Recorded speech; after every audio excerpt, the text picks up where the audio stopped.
up, everyone? Jordan and Lance here for another MJRL Hobby Stuff video. Please hit that subscribe button so that you know when it's time to hang out with the boys. Today, we're looking at this box from Uncle Jesse James Comics from Arizona. This box we handpicked because we all went to Jesse James Comics in Arizona recently. Yeah. And Matt just brought this stuff home because it was already in his box. We did a 5-hour road trip in the car, one way. So it was actually 5.5 hours, so it's probably 11 hours in the car from Vegas to Arizona to visit our man, Jesse James. Check him out, Jesse James Comics. We're going to open this up and check out Uncle Matt's. First, we're going to go in this hand-carried special package all the way from Arizona to Honolulu, Hawaii, and see what's in there. Okay, I'm going after it. Going after it. And oh my God. Okay, so good stuff. Mr. Miracle 2. You know what? This is the first appearance of our friend Granny Goodness, who showed up in the end of the Zack Snyder cut of the Justice League. And if you watched any Justice League cartoons in the 90s, Apocalypse was a big part of it. Granny Goodness made several appearances. If you like comics in general, the Legend miniseries in 1989 had a lot of Granny Goodness in it. Also, all of Jack Kirby's Fourth World stuff. Key issue, she's going to show up. She's going to be twisted as hell in the comics. Great investment for Uncle Matt. Daredevil 81. I'm not sure what this is the first appearance of. Maybe this is a new costume for Black Widow, or maybe her first heroic appearance. Because before, if you remember, she wore like heels and a feather boa and had one of those long cigarettes and a big brimmed hat. This is her actual adventure outfit. This is a beautiful Gil Kane cover and a mylight. Spine looks good. Marvel Comics. I'm gonna say this is gonna be. I'm gonna place this number 81, 1968. I would say. I probably won't. Okay, here we go. Daredevil number 131. This is the first real Bullseye. There was another character named Bullseye that showed up in Nick Fury prior to this. You know, Agents of S.H.I.E.L.D. prior to this. But this is the Bullseye we know and love, the Colin Farrell Bullseye, the Bullseye that's going to make his appearance, I'm sure, in the Marvel Universe very soon. He's throwing darts at our boy Daredevil here. I think this is a John Romita Sr. cover, if I'm not mistaken. Why is Alfred in there? I'm just kidding. This looks a lot like Alfred. It does look like Alfred. Or this could be. I think it's a John Romita Sr. cover. I know by Bullseye's face it looks like a John Romita Sr. cover. Put that down. What is this? The first appearance of Elektra Nachos. She was in the Netflix show. She's sure to make an appearance again now that Daredevil. Same Daredevil is going to be in the Marvel Cinematic Universe, but it's going to be like a relaunch, right? What is that guy's name? Oh, maybe they'll have the same chick as Elektra. Maybe not. But again, super key character. Star of the Frank Miller run. Very, very famous. What we got next? Oh, what the... Did you just tell me that you had this? This is probably a 0.5 to 1.0 FF48. One of the top 10 key Silver Age books you should get. It's the first appearance of the Silver Surfer. It's the first of the 3-part coming of Galactus, which is in itself is super famous. Because Stan Lee said, we keep ramping up the villains of the FF fight. What if they fought God? And so he talked to Jack Kirby about it, and Kirby came up with Galactus and with Stan Lee, and then Kirby came up with supposedly Silver Surfer on his own. Stan Lee says he helped with that. I am not a big fan of people of Stan Lee bashing. You can just eat it. Both of them, I think, were key in the success of FF 1 through 100. If you ever try to read Kirby stuff on its own, it's beautiful, delightful, so much imaginative energy, but it doesn't flow as well, and the dialogue isn't as good. And you know that Stan Lee was a key part of that. But FF48, key book. FF49 is good to have. 52, first Black Panther, first Wakanda. FF1, of course. FF4, first Silver Age Silver Surfer. FF5, first Doom. All right, I was going up the thing, man. I was going to tell you. And then what next we have? Bang! Ghost Rider 1. Not his first appearance, but the first issue of his ongoing series. I think he has 4 appearances in Marvel Spotlight. I think it's Marvel Spotlight 4, 5, 6, and 7. Then it goes right into Ghost Rider 1. This is important because it's the first appearance of Damon Hellstrom, also known as the Son of Satan, who has his own Hulu show on, I think now. I haven't watched it yet. He looks very femmy in it. Because back in the day, Damon Hellstrom was a shirtless guy with a pentagram tattoo on his chest and a trident and flaming hair and a huge cape, and he rode fire-breathing horses everywhere, which was metal as fuck, dude. But now I don't know. Okay, boom. Oh, see this one that Matt's not gonna get back after I've opened it. This is the first Shumagoroth. Okay, he's gonna be a big. You guys ever played Marvel vs. Capcom in the game in the late 90s, early 2000s? Shumagoroth was a character. Shumagoroth is Okay, so again, this is very important to me. So, Doctor Strange premieres in Strange Tales 110. He eventually takes over the numbering, and it's as Doctor Strange, right? And then Strange Tales numbering ends. So, this is talking the Gene Colan era when he had the full-on face mask and everything, and early Defenders. Well, he again gets his second start in Marvel Premiere, I want to say 6. And it's a very famous cover. And I'm trying to build the Marvel Premiere run of Doctor Strange, but this is the most expensive one right now. Shumagora. What's important is because when Stan Lee and Steve Ditko created Doctor Strange back in the 60s, they were influenced by H.P. Lovecraft to a certain extent. And, Stan Lee's own studies into the occult and mysticism and things like that. But what was really important about this relaunch in the late 70s, late 60s, early 70s in Marvel Premiere is that they fully embraced the monster mythos of H.P. Lovecraft, and Shumagorov is their own version of an elder god, and this is the first appearance of it. First issue of this Marvel Premiere series is beautiful, beautiful Barry Windsor Smith art in the first couple issues. I'm not sure who's doing the interior at this point, but I mean, just beautiful. I have a trade that collects all of these, and it's mwah, mwah. What is this rubbish? Okay, so we just went through some of the best books of all time that Uncle Matt bought, and we had this stupid Spider-Man fighting Wolverine Campbell cover. I could give a flying F-bomb about this. Take it away. Oh no! What is this? Giant size X-Men 1, okay? Is this like your third copy of this? Not a great cover because it's a little chewed up on the end and here, but the cover's intact, colors are bright. I'd say this is a 1.0 to 1.5, but very key. Summer of 1974 starts. Marvel starts giant sizing everything, including Man-Things. But every one of that summer, there comes maybe 20 books come out. Giant size FF, giant size Avengers, giant size X-Men, giant size Creatures of the Night, giant size Tomb of Dracula, giant size of everything. The most important thing is this, giant size X-Men #1. So basically David Cockrum, very famous artist, was at DC at the time working on Legion of Superheroes, has a falling out with DC, comes to Marvel Comics, is hired to draw this. So at the time, prior to this, the X-Men were not selling well. Uncanny X-Men from like 55 on to like 93 was just reprints of the first 50 or first 40 or so issues. They were just reprinting the books.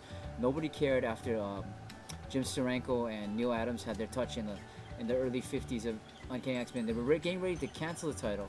They decided to have a whole new story with new X-Men designed by David Cockrum, reusing some of the designs he was going to use in the Imperial Guard. No, excuse me, not the Imperial Guard, in the Legion of Superheroes. So Nightcrawler is going to be a Legion character. So he ends up reusing a bunch of the Legion characters for his Imperial Guard appearances in the next couple issues of X-Men. But this is super, super, super, super key. Super key. You need it. First Storm, Aurora Monroe. First John Pronstar, Thunderbird. First Kurt Wagner, Nightcrawler.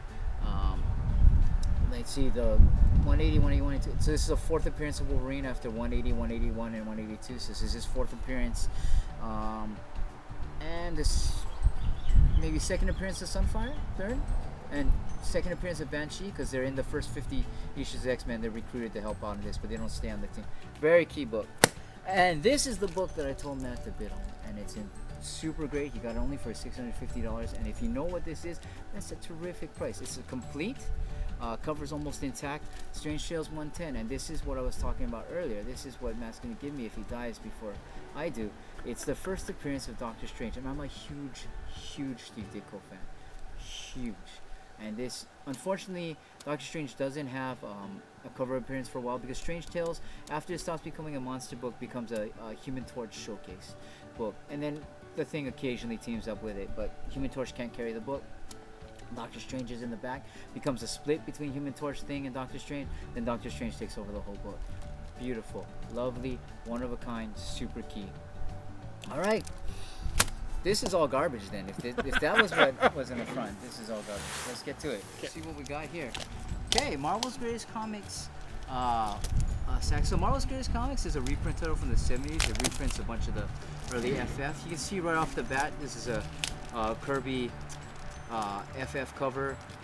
And then Crystal's in it, so I think she joins the FF like in the 60s or 70s of the book. Let's see, you want to look at what issues are in there?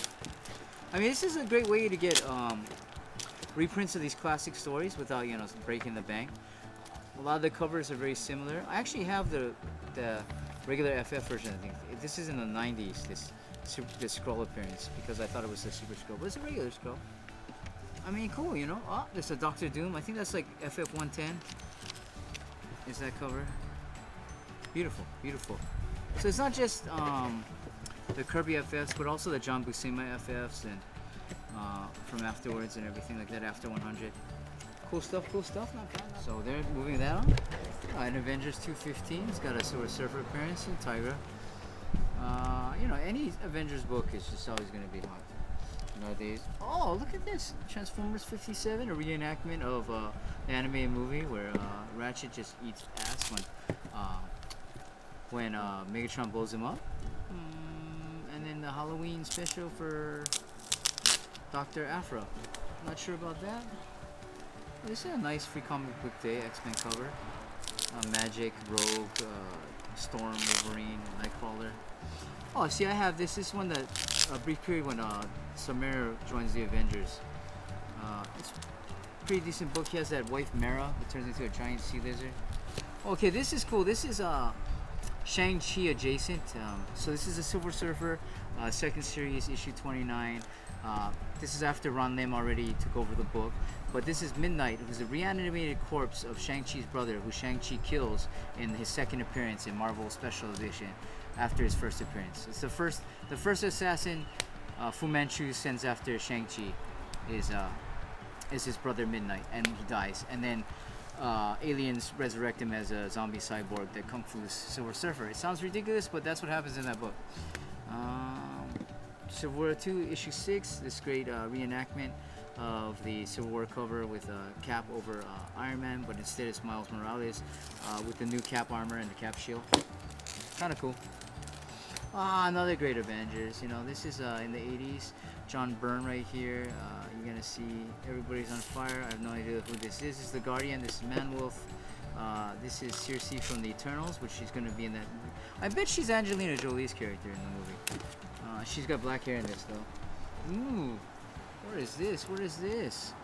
Okay, so this is Teen Titans prior to the Marv Wolfman, George Perez relaunch. At the very end numbers of the book, number 47. This is after Nick Cardy leaves the book. These are the newer, quote-unquote, newer Teen Titans. Of course, there's the Donna Troy, Wonder Girl outfit, Speedy, Robin. No idea who this is. Forget who that guy is. Kid Flash. I have it somewhere. I can't, you know, for the life of me, I can't remember anymore. And again, another one of these late Teen Titans books, number 44. I don't have this issue. Great issue right here. The cover with, this looks like Gil Kane almost. Oh, it is Gil Kane. Just really, really, really beautiful. Oh, and Titans West. So Beast Boy before he becomes Changeling. Now he's back to Beast Boy again. Golden Eagle, the son of the Golden Age Hawkman, Hawk and Dove. The original 50s Batgirl. Don't know who that is. And then the regular Teen Titans issue 50, later number. Okay. Number 52. See, these are great books I'm going to steal from Matt's box prior to letting him go home. There's Rich Buckler cover for 51. This is all the later closeout issues of the first series of Teen Titans before the new Teen Titans launches. Oh, Ghost Rider 31. Great, great cover right here. I forget who does this. Looks like it. Oh, Frank Robbins does the cover. I love Frank Robbins. That's why it looks so great to me. I'm gonna take this too from Matt's collection, and then this is another late Teen Titans book. These are all books that I would want. This is a book I would not want. What is this? This is, it looks like a Campbell clone with a giant booty, and I have no idea what comic this even is. This is Earlland? I'm not sure. It's a hardcover from Xenoscope. Grimm's Fairy Tale. Neverland. And it's beautiful. Grimm's Fairy Tale. Grimm's Fairy Tale. Oh, wonderful. New Titans. See, this is that weird era from the late 90s. I mean, not the late 90s, the early 90s, where they didn't know what to do with the George Perez Titans run when it was coming to an end. And they made whatever the hell this is. Ooh, no good. Is that Todd Knott? Maybe. I like Todd Knott. Give it a flip for the camera. Oh, sorry. Bang. Bang. No good. Bang. This is when Speedy becomes Arsenal before he becomes Red Arrow or whatever. Ooh, Impulse is in this one. Argent.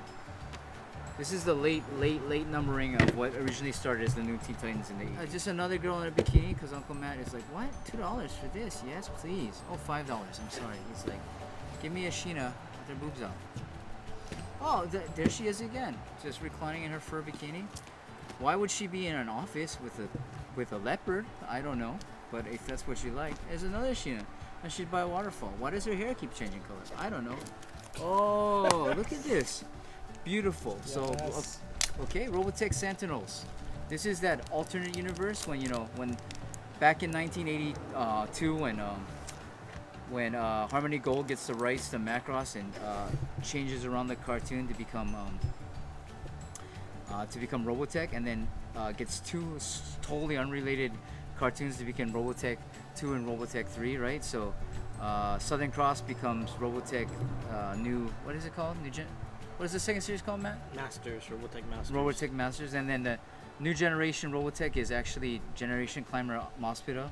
But the Sentinels is non-animated continuity that extends on from the Robotech timeline, and they made comic books of it. So it's kind of cool, man. I bet the art inside is not good. But comic books are based off the books. The book series is really good. Oh yeah, you read all the books, yeah? When we were in high school. Yeah. Actually, it's not that bad. So if you want to know what happens to Rick Under them in the original Robotech timeline, non-animated, this is where to go.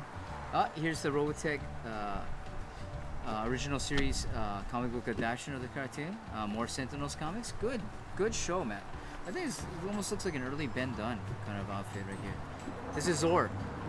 People watch second season of Robotech, they know that's Zor. Oh, Lady Death, Brian Pulido. This is that strange, like, pre-cross-gen, post-Chaos comics. Oh, actually, these are still... This is the end of the Chaos comics. This is actually a kind of a cool cover. This is not. This reminds me of Extreme Studios art from the Image comics in the 90s. Also not a fan of this, but this is way cool. So this will go over these two. See, like, this not good. This is good. And then, what we got here? Oh, Satan. Lady Death playing Satan. Look at these giant Lady Death knockers on this one, because Uncle Matt loves Lady Death knockers. Anytime an Uncanny X-Men is at a decent price, so this is prior to X-Men 1 in 1992 from the original run, Matt will buy it. It's $5. Destiny, Mystique, Forge, Banshee, we got it. Ooh, what if Series 2? I might not even have this issue. Good for you, bro. Good for you. I think this is, I think I've read it where it's after. So this, of course, is Black Goliath, this giant man. If Namor McKenzie had not been found by the Human Torch, I don't know how the Punisher becomes Iron Man and Wendigo.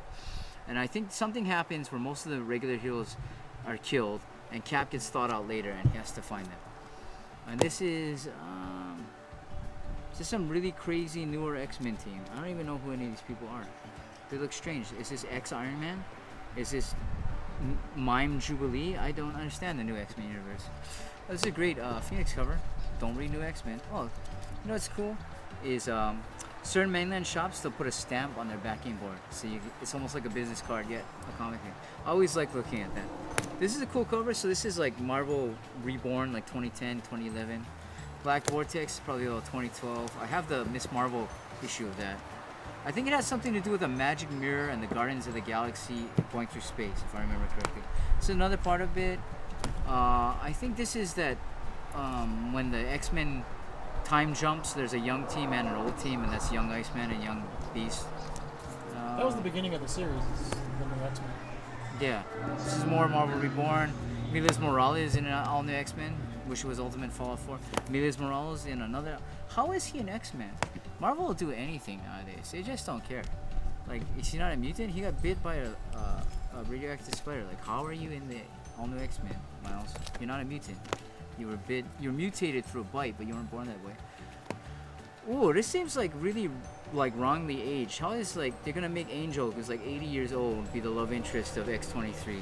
That's whack. You literally just said Marvel doesn't care anymore.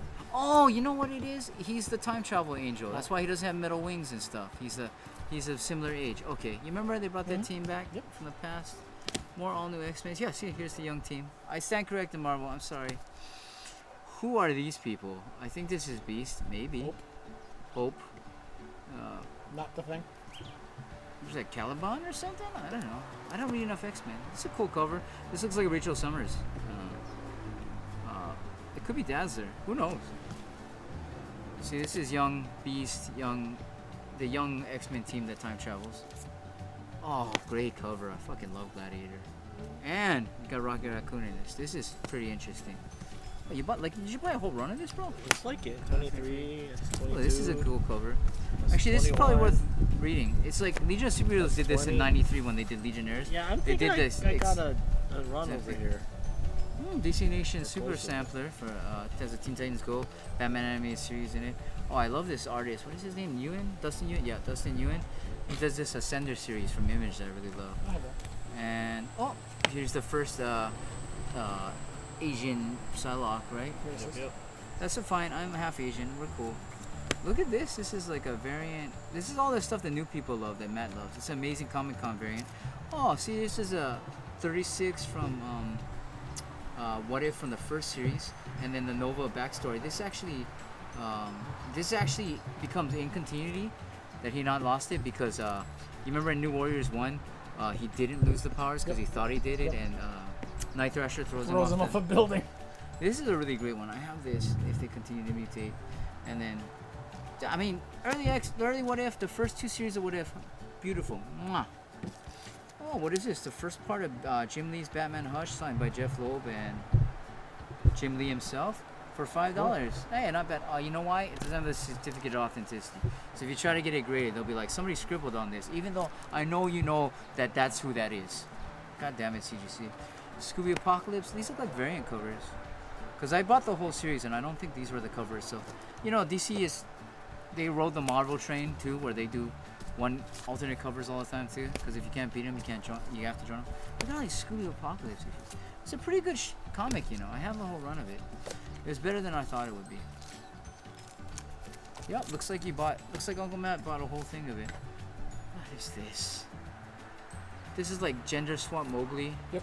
Oh. It's like Green Fairy Tales, Jungle Book. Oh, but this is rad. See, this is what I'll get from Matt's box when he's not looking. This early Bronze Age Avengers 112. Look at this. I don't even have this. Look at this beautiful. This looks like Eric the Red. You know, yet another version of time traveler alien guy. And I don't know why he's got a bunch of lions, but it looks why not? freaking dope. Oh, I love that kind of stuff. I don't like any of that. I love this kind of stuff. Oh, what? X-Men 6, the Submariner Whoa. crossover right in there. Whoa. Right. Look, treasure amongst this trash. Look at this IDW Transformer. Oh, first Gen 13. Death Made Black. Beautiful Mark Silvestri Jim Lee cover where Turok is somehow with Ripclaw and Maul and Exo Man of War. Valiant Image guys. Oh, Power Man Iron Fist 50. This is the first issue where Power Man becomes Power Man and Iron Fist. Because 48, 49, Iron Fist guest stars. 50 is when he becomes the official co-star of it. Oh, Marvel Comp premiere featuring the Liberty Legion. This is a crossover with the Invaders book at the time, where Bucky has to organize the other lesser-known Golden Age heroes to save the main invaders, which are of course Cap, Bucky, Human Torch, Toro, and Namor. Beautiful. Amazing Spider-Man 161. Gil Kane cover. John Romita Ains right there. You can see it. Kane faces, Romita poses. Not quite the same detail and musculature that Kane usually has. Car is definitely a Gil Kane car. For some reason he's fighting Nightcrawler. This is actually a great cover. I actually wonder what happens. Spider-Man would murder Nightcrawler. This is the third appearance of the Punisher. Yeah, I'm pretty sure it's his third appearance of Punisher. Beautiful, beautiful. This is Ross Andrew. 60. See, we were just talking at Brian's Comics at Choice Comics in Pro City about the John Buscema era Avengers, and this is it. Look at this. This is beautiful. All this stuff that when Matt dies, I'm gonna be taking. Ooh, Thor 127. I need this too. I needed like 30 of these books, and I'm gonna just take them. Now, this is early after he takes over the journey into mystery numbering. Just a little while before this, beautiful cover. Jack Kirby, just myth made real. It's a Jim Steranko cover, and this is the first new costumes of the second costume wave of the X-Men. Remember, they look like this, and this is their first new costumes. Beautiful, except for Angel. Angel looks stupid. Bang! Oh, think this is like the second appearance of Firelord, if not the first. Might be the first appearance of Firelord. Pyrus Krill, my favorite Herald actually. He doesn't get blown up, and he doesn't die, and he's always cool. He doesn't have an axe like half of them. Boom. First Nick Fury appearance in Strange Tales when he takes over half of the book with Doctor Strange, Jack Kirby, after his appearance in the Howling Commandos, where he's theoretically 20 years older, because it's the 60s, not the 40s, and he has the Infinity Formula to keep him young, and Hydra's attacking. This might be the first Hydra. Good job, man. X-Force number 8. This is the first Domino, but what's even better about X-Force number 8 is it's the Mike Mignola interior book. You know Hellboy? The guy that draws Hellboy somehow was conned into doing the interior of X-Force of all books. Gross. Look at that. Look at that. Look at that. Mike Mignola interior inside of it's the X-Force book. This is a rare treasure, and it looks like it's signed by, maybe is that Liefeld? I'm sorry if it is. Doesn't matter, dude. Mike Mignola did the interior of that. Oh, this is a book that these are harder to find. You know? Todd Knock. This is how I'll always remember Todd Knock. When we were in college and high school, he started Young Justice in like 98, 97. And I used to read this all the time. Had Connell, had the Cassie Wonder Girl, had Impulse, had I Hated Secret, had Young Lobo, had I forget what that girl's name was, the Empress or something like that. These people they don't use anymore and they suck. But man, I love this book. And then our world. So, very personally, me, my favorite miniseries crossover event when I was most into comics and when I think that DC was at its best was Our Worlds at War in 2002 and 2003. I loved DC at that time, man. From 98, from the Morrison Porter JLA relaunch all the way until Infinite Crisis in 2007, 2008. I think that's my favorite run of comics all time. And Marvel did good stuff at that time, but DC was king to me at that time. And I'm still 60% DC, 40% Marvel. Just because I love this era of DC so much. Our Worlds at War, so great. Look at that. And Todd Knock. Todd Knock, he had such an impact on my youth, and you have no idea. Over here. It's beautiful. Are you seeing this? Sorry. Todd Knock covers all day long. They don't even use a bunch of these people anymore, but it doesn't matter to me. It's beautiful. There's no issue 1 here. I think issue 1 is worth money. But maybe you have it somewhere else. Look, Forever People. They just didn't care in this book. They put anybody they wanted to put in the DC universe that people weren't using. And they were still kids. And like, this is what Cassie Wonder Girl used to look like. Is she still Wonder Girl now? Maybe not. It was famous for tracing covers. Tracing like a lot of signs. video bucks. Oh. I mean, good for you, Elektra, you know? I mean, they're all great covers. Look at this. Yep. All Greg Land. Back when he was on this top. Until they figured out, like, if you look, they're like traced like magazine covers and VHS boxes. That's why he got into trouble and nobody likes him anymore. But back in the day, people loved it. Beautiful. Oh, this is kind of cool. This is not. Why does she have a white outfit? Oh, this is a Bill Sienkiewicz cover. Beautiful. This is Bill Sienkiewicz too. What's on this one? What's on this side? Oh, she's drowning. It's hard for her. Whoa, who's signing it now? Not Greg Lyon, Greg Horn. I apologize, Greg Horn.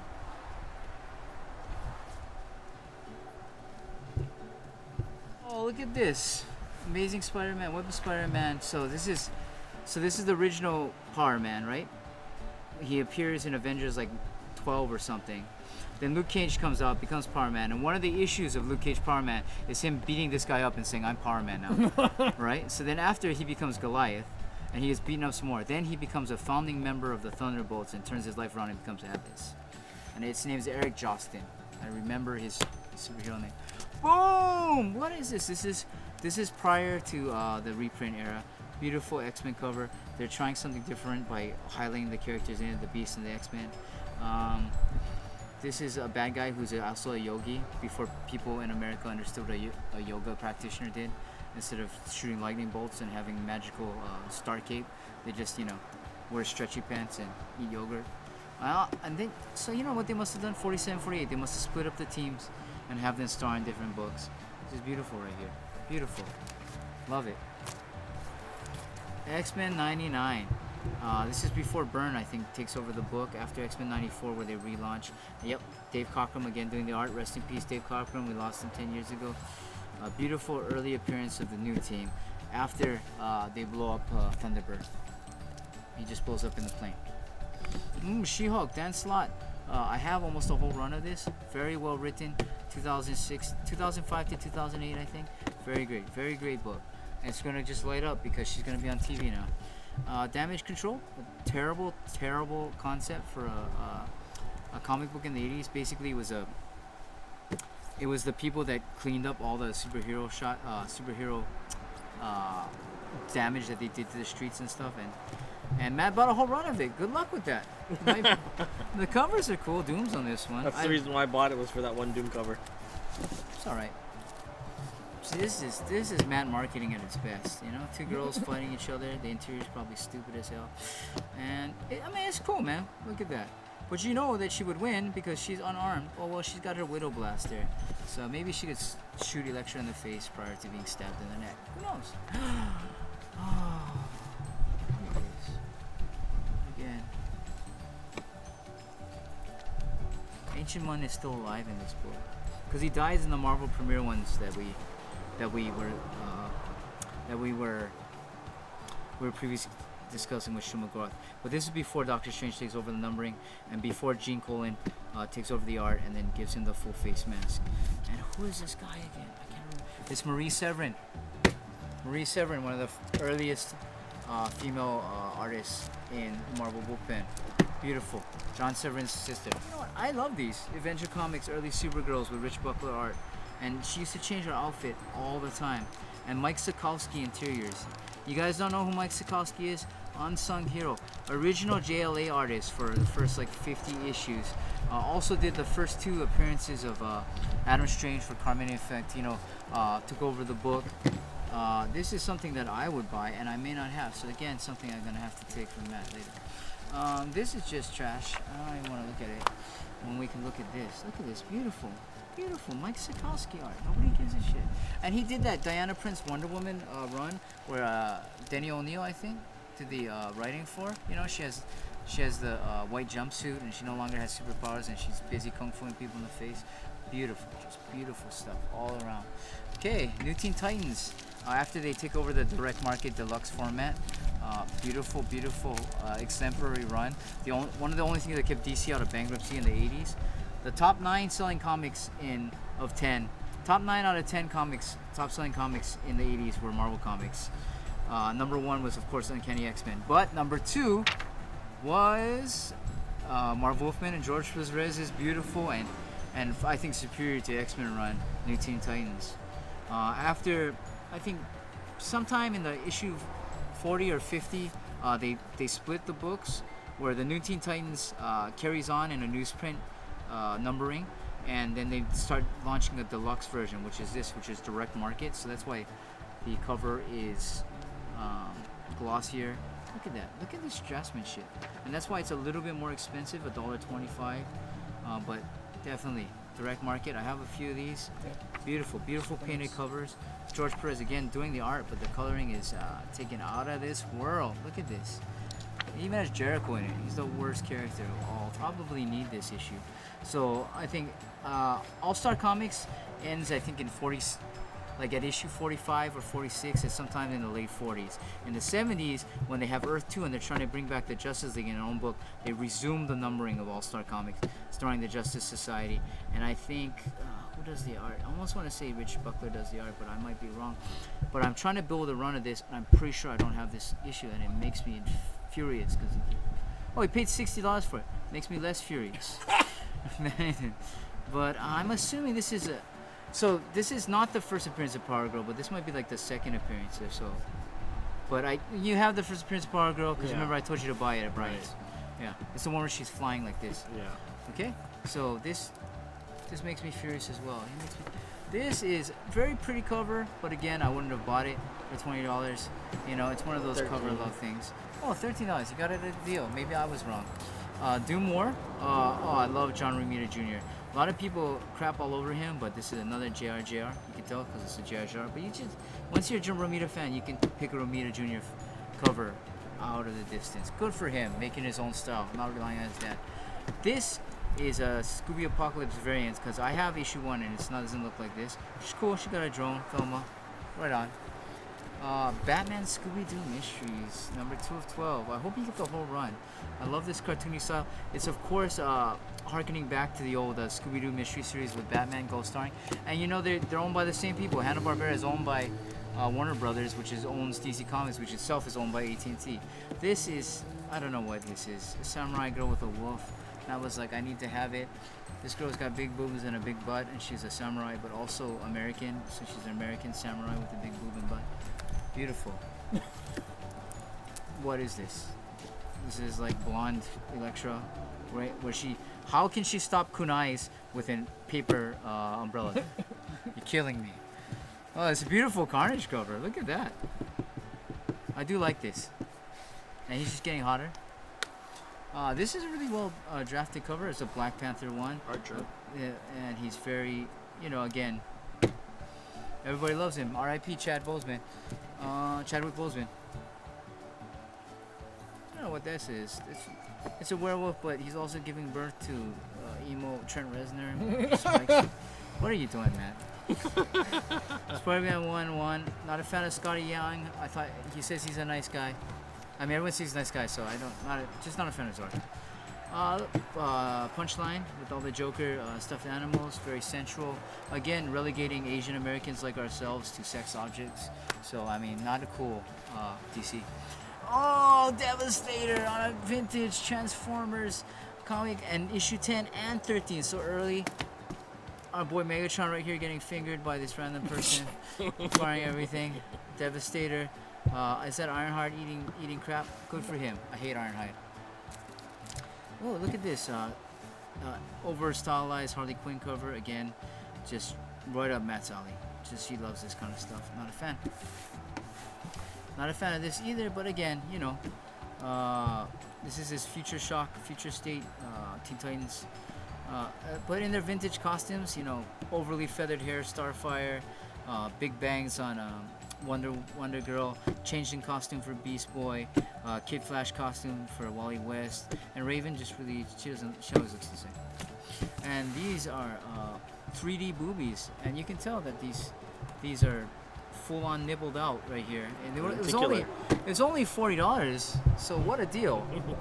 That is still a lot of comics. So there's a lot of super gold in here and a lot of trash and things that I really need in my collection and wanted, and it's infuriating for me to see Matt has bought them and he has them and I do not have them, and it makes me mad. What's the name of the challenge? MJRL Hobby Stuff. What's the name of the Instagram? MJRL Hobby Stuff. Please follow me at Hawaii Toy Box. I need continual emotional support through this horrible time. I only really post toy stuff, so I'm not going to post any of this. Plus, it's not mine, and it will make me even more mad. But either way, please help me out. Please watch us. Please subscribe. Thank you again. Aloha.